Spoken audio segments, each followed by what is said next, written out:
Namaste.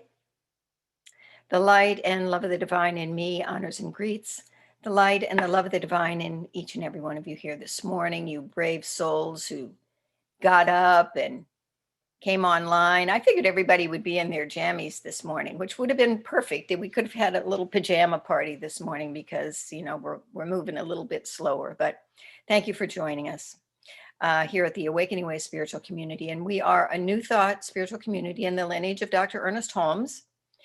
When we do these little sections here before the gathering begins, we just kind of open to spirit to allow us to share with you what it is that's moving in us about what we're all about.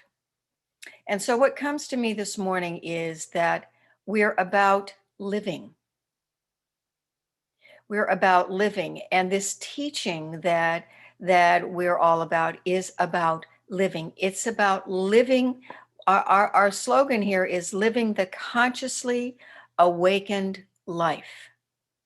Living the consciously awakened life. Now, we're living a life, and we can live a conscious life. We can be aware of our life. But when we live a consciously awakened life, now we're talking, aren't we? Now we are experiencing all of the good, the magnificence, the presence, the beauty, the joy, all of that incredible creation that is right there for us to experience. And we're awake to it. We are living in it. We are moving in it as part of it, because indeed that is the truth. That we are inseparable from all that is. We are an integral part of the universe itself. The universe would not be complete without us in it. This is a fact. We cannot be separate from it. And when we can really, really move into acknowledging that, not just knowing it, but acknowledging it and accepting it at the deepest core of our being, then we will indeed awaken to living that consciously awakened life. And that, having said that, I guess we could try to do that on our own. Many, many people do, and many people awaken that way. For most of us, though, we kind of need a support group, a community, a sangha, whatever you want to call it, a community of like-minded people who can support one another as we all go through this experience of awakening. That's why the name Awakening Ways was chosen for this community, because there are so many ways to awaken. So we need help. So there are ways to get help. We can pray and we can meditate, and this community offers ways to do that. We can gather together on Sundays in this joyful place where we can listen to music, and we can get messages that lift and inspire us and take us to a deeper place of knowing and understanding. There are classes that people can take, and we have a couple of classes that are coming up. So many ways that we can on our own grow and expand in our conscious awakening, and many ways that we can grow together in our conscious awakening. And so I'm so grateful and so thankful that you are here, and whatever it is that brought you here this morning, that allowed you to wake up early and come and join us this morning. I'm so grateful. And wherever you go when this gathering is complete, I know you'll take the blessings of this day with you. So for right here and right now, as we begin this morning, welcome home. We've been waiting for you. Thank you for being here. I always like to begin with a quote from Dr. Holmes to set us on our path, our path of awakening for the morning. So these words are spoken in the first person, and I invite you to take these words in and hear them as if you are saying these words to yourself. And if you will, just take a deep breath and just allow yourself to get centered. I live today in an attitude of faith and divine love. I am clear in mind and resolved to happiness. I am impelled toward my good and decide now to be well instead of ill, joyful instead of sad. I accept the perfect expressions of God with a whole heart. I accept the fulfillment of love, the satisfaction of achievement. God is real in my life and in all that concerns me. I have immediate access to the limitless power and energy of the universe itself. And so breathing in and breathing out once more. We align ourselves with the truth of these words that we have access to the unlimited power and presence in the universe itself. And that power and that presence is here right now. It is around us. It is within us. It moves out from us. It is real. And it is here now. And so I know that for each and every one of us, we open to that energy. We open to that presence, for it is God. It is the divine presence itself, living and expressing in and as us in all ways. And so we just allow it to do that. We allow it to be within us, consciously aware that it is in us as us. Consciously aware that with every breath and with every heartbeat, it is the presence of the divine in us, living through us right here and now. And so we accept this. We accept our own divinity. We accept our own holiness on this beautiful day. And this day unfolds in absolute magnificence and perfection. The perfect words come forth from Dr. Frank this morning, exactly what we need to hear to uplift us and to bring us to a place of clarity and love and understanding. I know that, as always, the music moves within us, those vibrations, bringing us in harmony and in alignment with the music of the universe itself. I know that we feel the presence of one another in this gathering right here and now. And we share that love. We share that joy. We share that oneness in mind and consciousness. And so knowing that everything is moving, everything is divinely already happening exactly as it should, I just let it all be. I let it all be so. And knowing that it is so, I let it be. And so it is. Amen. It's not a myth that people kiss and fall in love forever. It happens in the movies. It happens every day. And most believe they'll all receive a second chance to find romance.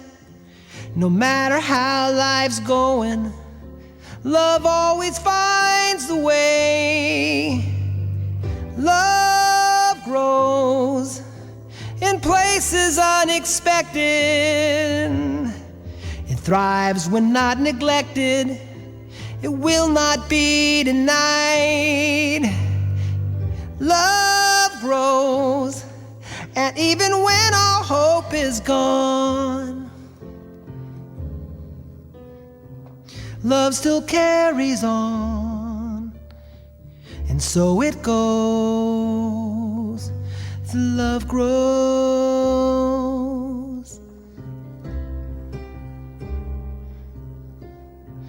It's often thought that we've all got a soulmate who is waiting. The world is quick to tell you that it happens quite a lot, that everyone will find someone who'll give them love and comfort. The best is bound to happen if you give the best you've got. Love grows in every season. It doesn't need a reason, and it will not be denied. Love grows, and even when all hope is gone, love still lingers on. And so it goes. The love grows.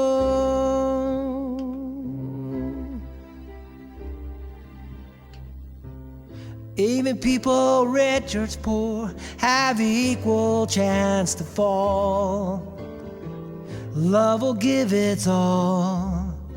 Just open up and let the feeling happen. And even those who live alone and got no one to call their own needn't fear, 'cause love is near.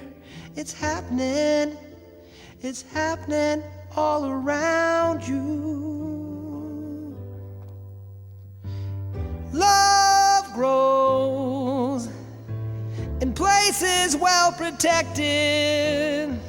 It thrives when not neglected. It will not be denied. Love grows, and even when all hope is gone, love still carries on. And so it goes. The love grows.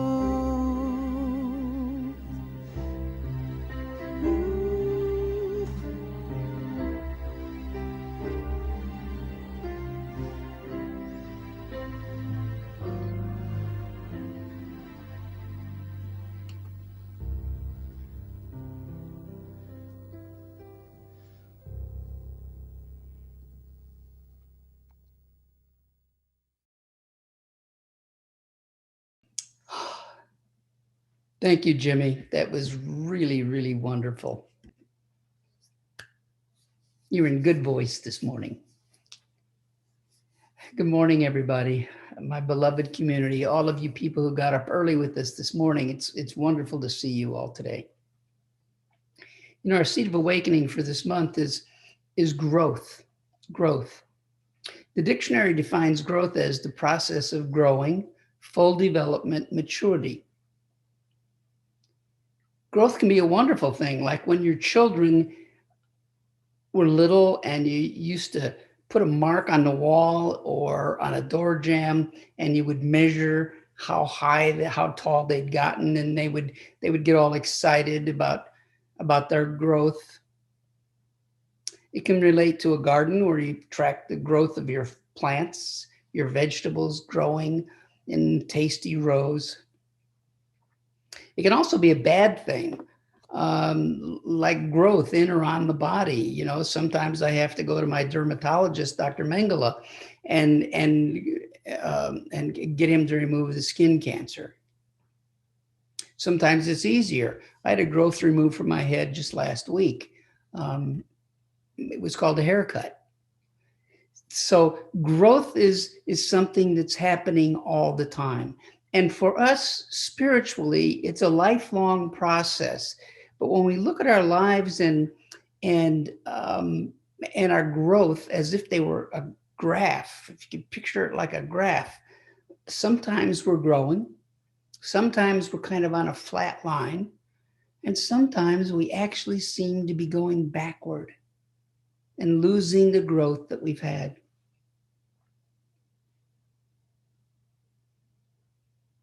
But it never ends. Our ultimate goal is always that growth toward our ultimate reality, the full awareness of our higher selves. You know, the human soul is what we're talking about, the growth of the soul, and it's like a plant. When you think about plants, given the right environment, the right amount of sun, the right amount of water, the right amount of food, the right soil, the plant will thrive and it'll flourish and it'll grow its whole life long. Too little or too much of any of those, and the plant can wither. The soul needs the same things: sun, water, food, soil. It thrives in the light of truth, the water of love and life, the soil of peace and silence, and the food, the nourishment of constantly learning and being reawakened to that divinity within us. So why does our soul seem to wither at times? I mean, when it happens, are we unique or does it happen to everybody? And the answer is, of course, it happens to everybody. It happens to all of us sometimes. It's an experience of being a spiritual being in a physical experience. The late Dr. Angeles Arian, in her book, The Fourfold Way, says that there are two patterns that arise when we appear to be withering instead of growing in our spiritual work. She calls them patterns of denial and patterns of indulgence. Denial is one of those words that we all use a lot in modern society, but we don't really understand it. Truthfully, we don't understand the full implications of it. I remember a conversation I once had with a woman that I've known virtually my whole adult life, who's made her transition now. But she was telling me in a phone call that she had just had this wonderful experience, a 5-day workshop in which she finally had seen the truth about herself. And then she then went on to enumerate all of her defects of character, all of her beliefs and traits that had created for her a life that was damaging to every relationship that she had and damaging to herself. But what amazed me was that she was able to put every one of those attributes that had held her back in positive terms, glowing terms. She was clearly in denial when she simply attached new, more emotionally acceptable labels to the very beliefs that were creating the problems in the first place and were keeping her from being the amazing, amazing spiritual person I know she could have been. Her coping mechanisms had temporarily overcome the facts of her life in favor of a more acceptable way, a new way, but more acceptable. She was in denial. But denial also raises its ugly head in other ways. It may take the form of avoidance of people and issues that we don't want to face, and that force us to look at ourselves. And of course, it's what we all understand it to be. It's a simple refusal to see things as they really are. For example, the person I was talking to described herself as a lifelong, compassionate person who only wanted to find the truth and help others to be happy. The fact is that everyone who knew her considered her to be opinionated, controlling, and constantly demanding that everybody live by her truth. Nothing had changed, except that now she could justify her behavior with a whole new set of rationalizations. Was that growth? I don't think so. The other pattern, the pattern of indulgence that Arian describes, is more subtle. The person in an indulgence pattern is what we might call a drama king or queen. They dramatize and sensationalize everything in their lives. They might consider themselves to be a great victim or a great savior. You can almost hear the capital letters when they talk about it. They might be rageaholics, always angry, always ready to attack anything and anyone who is interfering with their good as they see it. But I'm such a good person. Why do they? Or we see the person who's actually being a victim about God, about what God has done or not done for them. A perfect example of that is King Louis the 14th, of France. Here he was called the Sun King. He was the king of France for 72 years, an absolute monarch who ruled the greatest, richest power in Europe for all of those years. And yet he was a whiner and a complainer about everything. One time, there's a story that he was coming out the door of his palace to go somewhere, to the opera, I believe. And the coach pulled up just as he exited the door. And before he got to the coach, the door was held open for him so that he could get in easily. And he complained because he almost had to wait.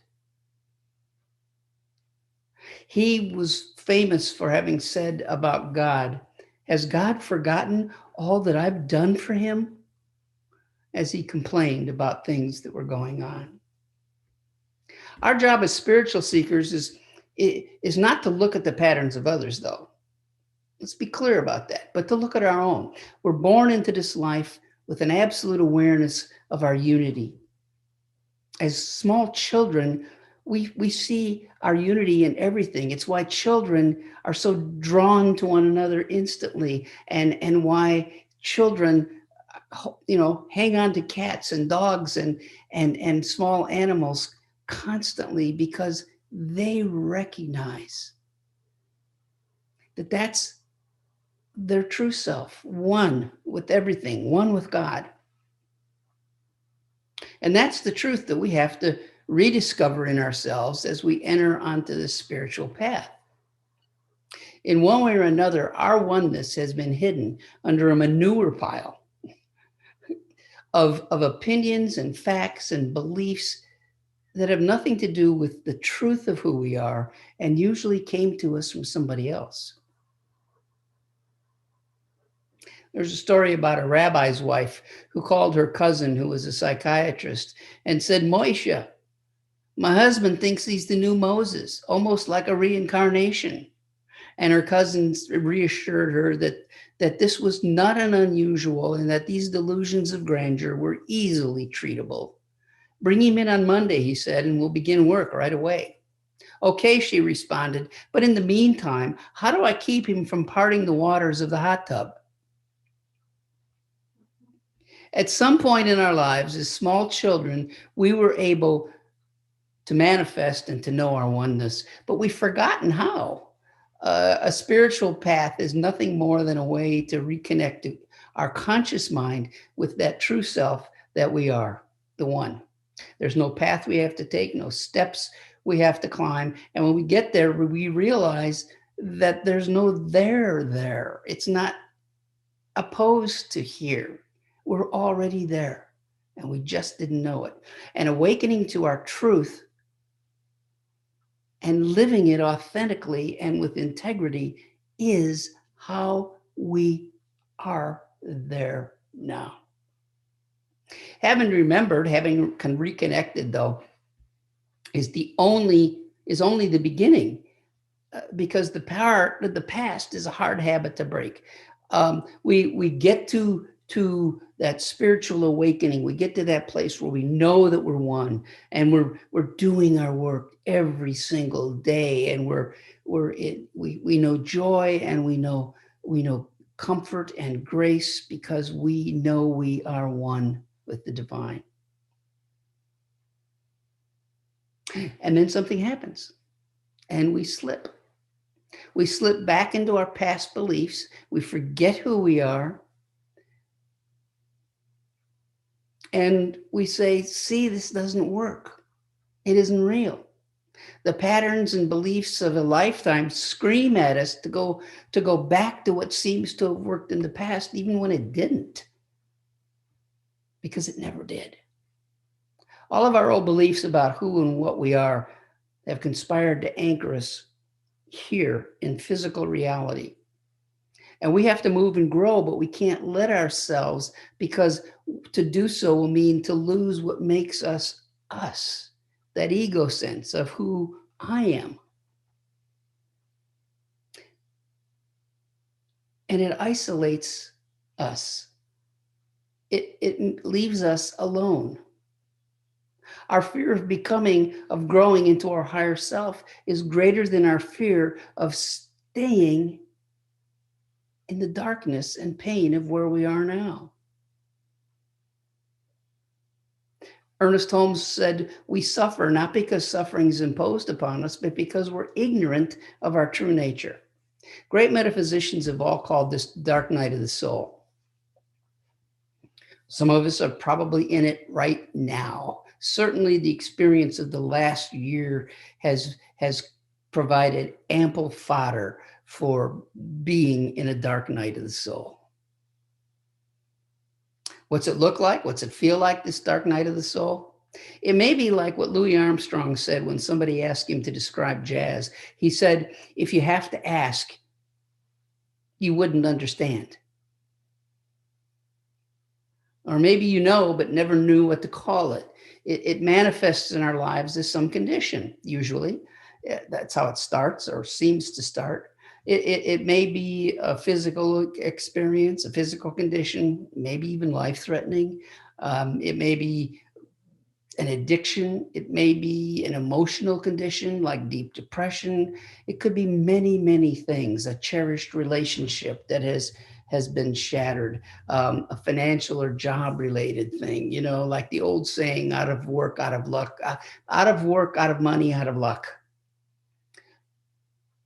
Or it may be just a spiritual desert where no drop of the water of life that is spirit quenches your terrible thirst. But one way or another, we've all been there, and it's a very dark thing, this dark night of the soul. It's a very private thing. You may appear to be functioning perfectly on the outside, despite the suffering you're going through on the inside. You seem to have lost your faith. None of your spiritual practices work anymore, and it's drudgery just to force yourself to do them. Like those days when you say, oh man, do I have to meditate today? Didn't I just do that yesterday? We suddenly feel completely alone, cut off from our friends and our family, from our spiritual community, from any connection to our higher power. And whether we call it God or something else, doesn't matter. We plunged into depression, into fear, into isolation, into feeling alone and barely hanging on. We can't seem to see the beauty and the joy in the world. The minister stands up here and says, it's all God, it's all good all the time. And you want to shout, shut up, you stupid man. Can't you see the evil, the ugliness, the unhappiness in the world? Many years ago, when I was going through my, as I refer to it now, my big dark night of the soul. I've had many, many ones, but this was my big one. I remember that anyone laughing or having fun around me made me so angry I wanted to scream at them. And the world had lost all color. It was just kind of shades of gray. You should feel differently, I want to manifest my perfect health, my serenity, my joy, my abundance. I want it back, but I just can't. I just can't seem to do it.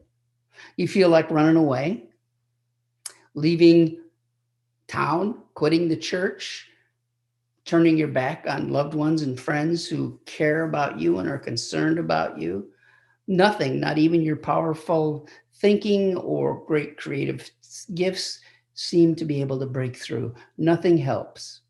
There's nothing more to do. Every option has been played out. You can't deny it anymore. There's nowhere to turn, and you're helpless and hopeless and powerless. When that happens, welcome to the dark night of the soul. If I sound like I have more than a textbook knowledge of the dark night of the soul, it's because I've been there, I've done that, and I bought the t-shirt. I have been through that, just like you have.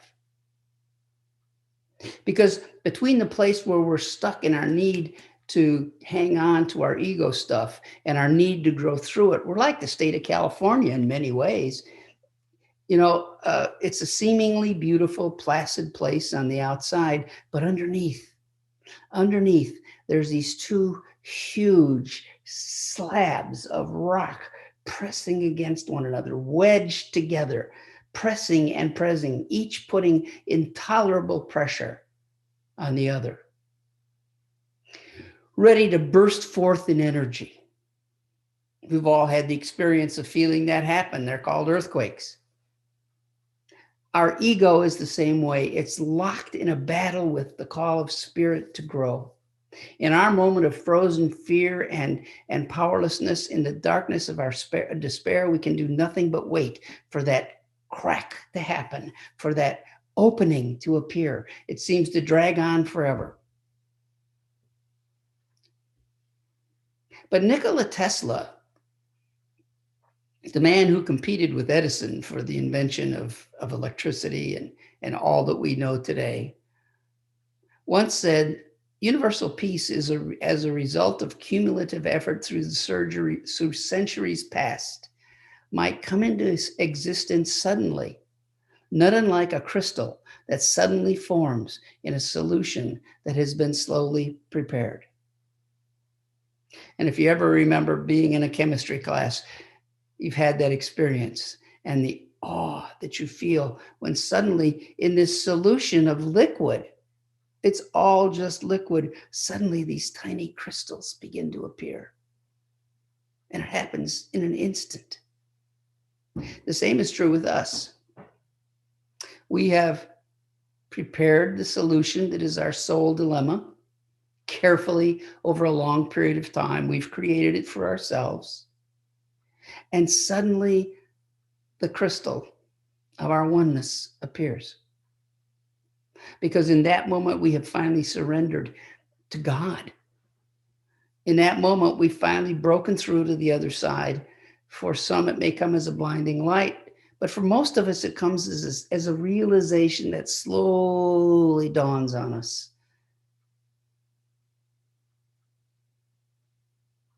We grow into the realization. Here at last, there's nothing the ego can do, and so it drops away, along with your ignorance, your arrogance, and your fear. And in its place, there's a new person, a free person, a transformed person, a grown-up, a spiritual grown-up.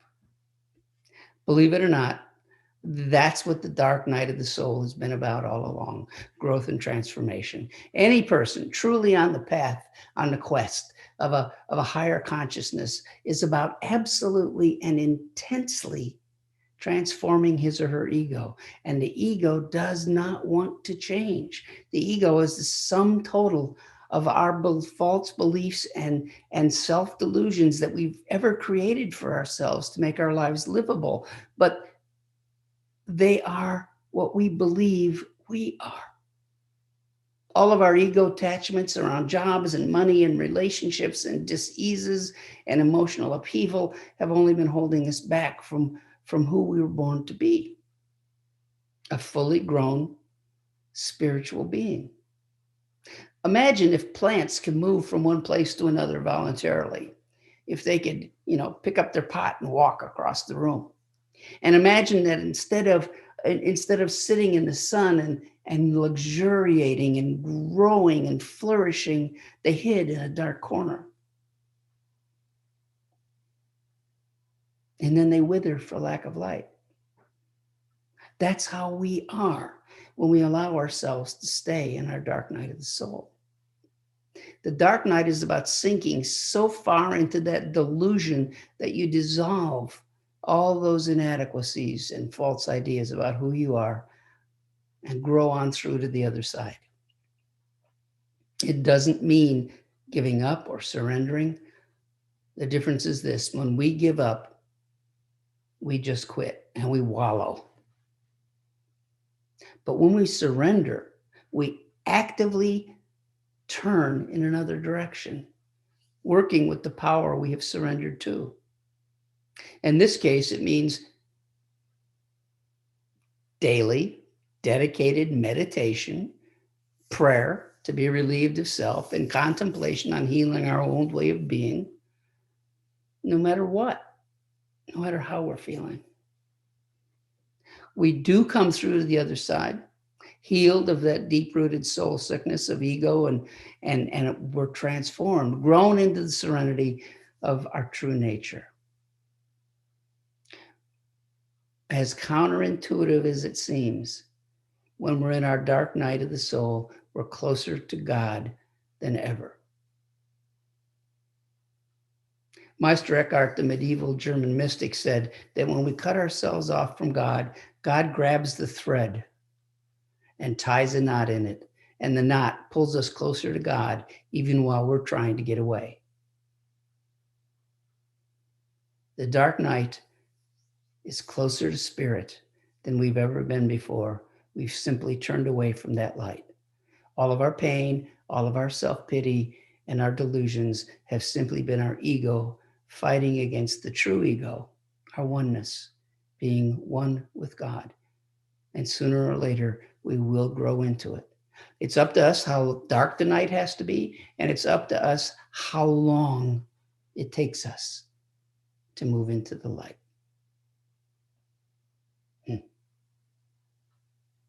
Join me, if you will, in a prayer.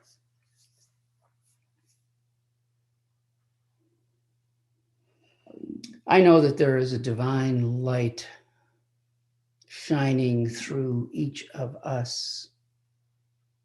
I know that there is one divine source of that light, our true nature, God, the divine, moving through and as each of us, for we are one of it. That light is always shining within our souls. It's always there, waiting for us to turn to it. But our beliefs, our thoughts, all of our so carefully garnered attributes have made us turn away. So right now, here, this day, I declare for each of us and for each living being, each sentient being everywhere, that today we turn to the light. We know our true nature. We know who we are as one of God.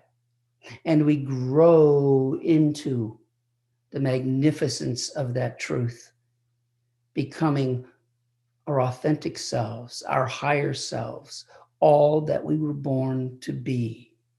All old beliefs released and sloughed away,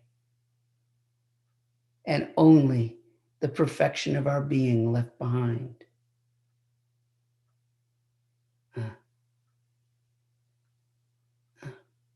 For that, I am so grateful, because I see it before me now. These shining beings of light that I see before me.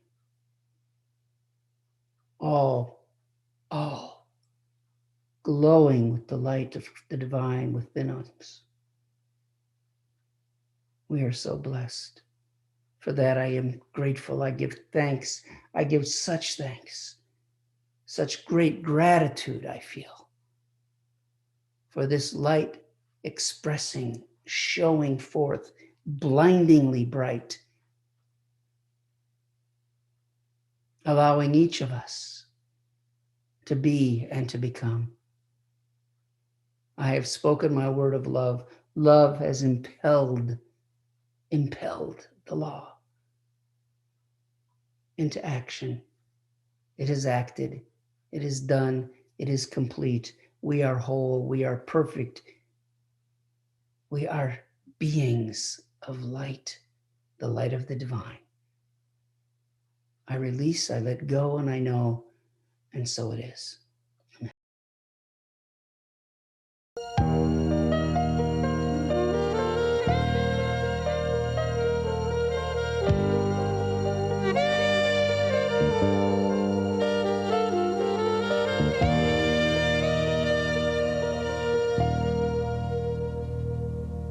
High top, crest of a hill, surrounded by trees, a meadow so still. You and I, and the burning blue sky, an image I'll always remember. There we made love for hours upon hours, safe in the field, surrounded by flowers, all bursting with nature's intense perfume. Love was the field, we were in bloom.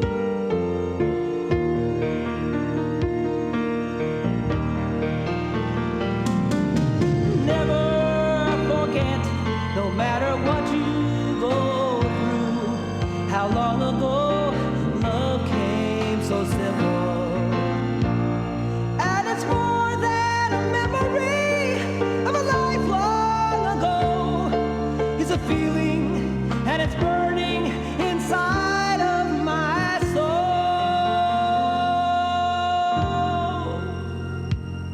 And when I'm shut in, I can still see outside.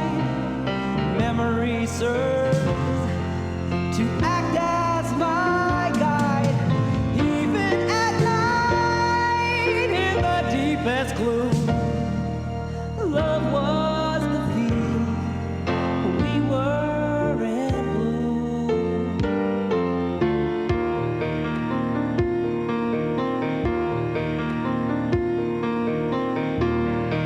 And I'm still in bloom.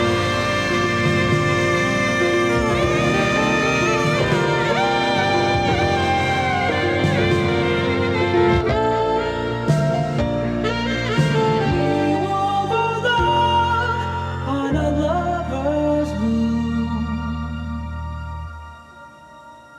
Love was the field, we were in bloom.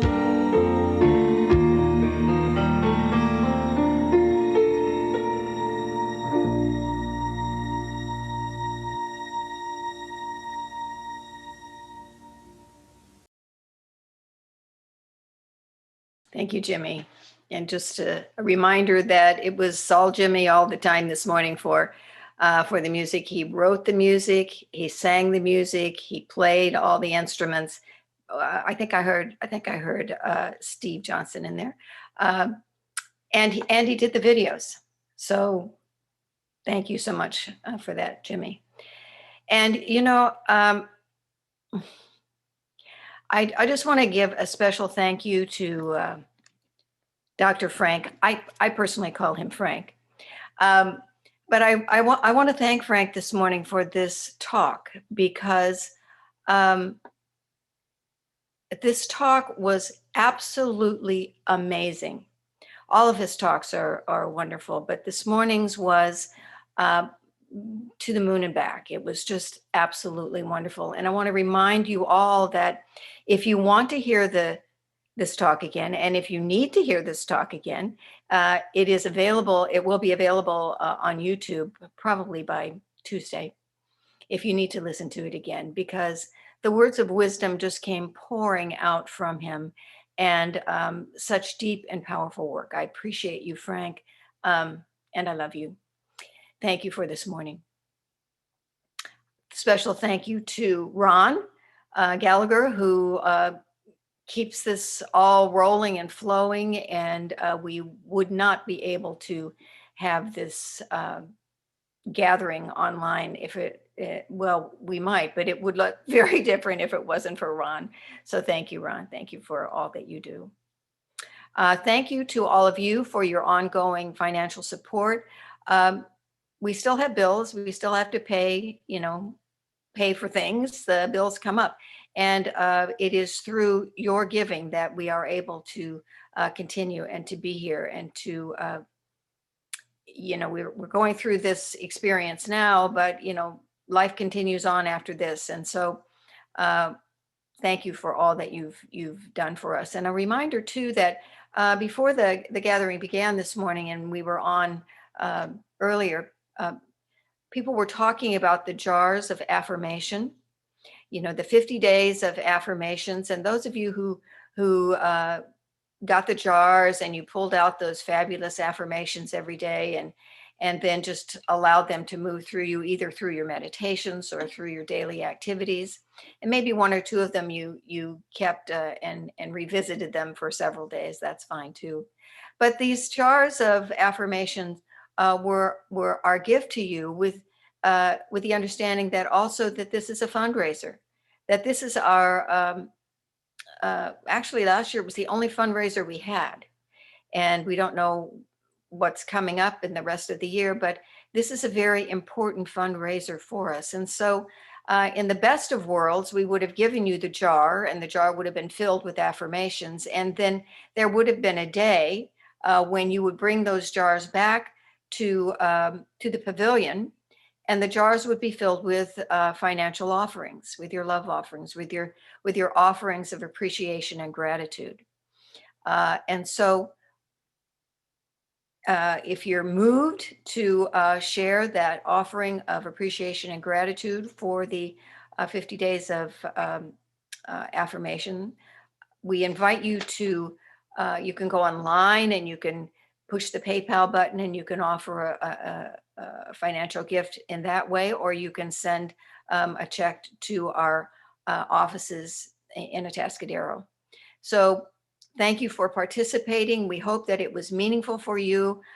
We hope that that you got some spiritual expansion from that. And isn't it great that we were all in this energy of affirmation together for these 50 days? So thank you for that. We look forward to hearing from you. A reminder that this Tuesday, just a couple of days from now, our class that Frank and I are teaching, The Creative Life, is going to be beginning. It's a 6-week class. It is from 6 o'clock to 7:30. The fee is $65 for the 6 weeks. Today is the last day to sign up for this class. So if you want to take the class, today's the day to do it. And you do that by sending an email to Awakening Ways and put in the subject line that this is about the class, so that we know, to look forward and to open it up in that way. So we've got a good group going. It's going to be a great class. And if you want to join us, it's not too late if you do it today. So hope to see you there. Other than that, we're grateful that you're here. We're grateful that we are continuing on as a spiritual community. We know that things will be changing as things are changing everywhere. Have you noticed? And so stay with us and let's see how we evolve. Let's see how we grow through this experience together.